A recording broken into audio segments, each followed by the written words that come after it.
2 Chronicles, chapter 24. Joash was only 7 years old when he became king of Judah, and he ruled 40 years from Jerusalem. His mother Zibiah was from the town of Beersheba. While Jehoiada the priest was alive, Joash obeyed the Lord by doing right. Jehoiada even chose 2 women for Joash to marry so he could have a family. Sometime later, Joash decided it was time to repair the temple. He called together the priests and Levites and said, "Go everywhere in Judah and collect the annual tax from the people. I want this done right away. We need that money to repair the temple." But the Levites were in no hurry to follow the king's orders. So he sent for Jehoiada the high priest and asked, "Why didn't you send the Levites to collect the taxes? The Lord's servant Moses and the people agreed long ago that this tax would be collected and used to pay for the upkeep of the sacred tent. And now we need it to repair the temple because the sons of that evil woman Athaliah came in and wrecked it. They even used some of the sacred objects to worship the god Baal." Joash gave orders for a wooden box to be made and had it placed outside near the gate of the temple. He then sent letters everywhere in Judah and Jerusalem, asking everyone to bring their taxes to the temple, just as Moses had required their ancestors to do. The people and their leaders agreed, and they brought their money to Jerusalem and placed it in the box. Each day, after the Levites took the box into the temple, the king's secretary and the high priest's assistant would dump out the money and count it. Then the empty box would be taken back outside.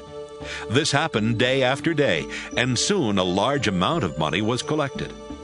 Joash and Jehoiada turned the money over to the men who were supervising the repairs to the temple.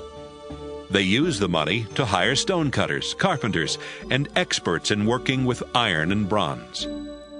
These workers went right to work repairing the temple, and when they were finished, it looked as good as new. They did not use all the tax money for the repairs, so the rest of it was handed over to Joash and Jehoiada, who then used it to make dishes and other gold and silver objects for the temple. Sacrifices to please the Lord were offered regularly in the temple for as long as Jehoiada lived. He died at the ripe old age of 130 years, and he was buried in the royal tombs in Jerusalem because he had done so much good for the people of Israel, for God, and for the temple. After the death of Jehoiada the priest, the leaders of Judah went to Joash and talked him into doing what they wanted. Right away, the people of Judah stopped worshiping in the temple of the Lord God, and they started worshiping idols and the symbols of the goddess Asherah. These sinful things made the Lord God angry at the people of Judah and Jerusalem, but he still sent prophets who warned them to turn back to him. The people refused to listen. God's Spirit spoke to Zechariah, son of Jehoiada the priest, and Zechariah told everyone that God was saying, "Why are you disobeying me and my laws? This will only bring punishment. You have deserted me, so now I will desert you." King Joash forgot that Zechariah's father had always been a loyal friend. So when the people of Judah plotted to kill Zechariah, Joash joined them and gave orders for them to stone him to death in the courtyard of the temple. As Zechariah was dying, he said, "I pray that the Lord will see this and punish all of you."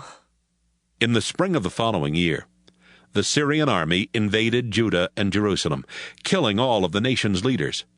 They collected everything of value that belonged to the people and took it back to their king in Damascus. The Syrian army was very small, but the Lord let them defeat Judah's large army, because he was punishing Joash and the people of Judah for turning away from him. Joash was severely wounded during the battle, and as soon as the Syrians left Judah, 2 of his officials, Zabad and Jehozabad, decided to revenge the death of Zechariah. They plotted and killed Joash while he was in bed recovering from his wounds. Joash was buried in Jerusalem, but not in the royal tombs. The history of the kings also tells more about the sons of Joash, what the prophets said about him, and how he repaired the temple. Amaziah, son of Joash, became king after his father's death.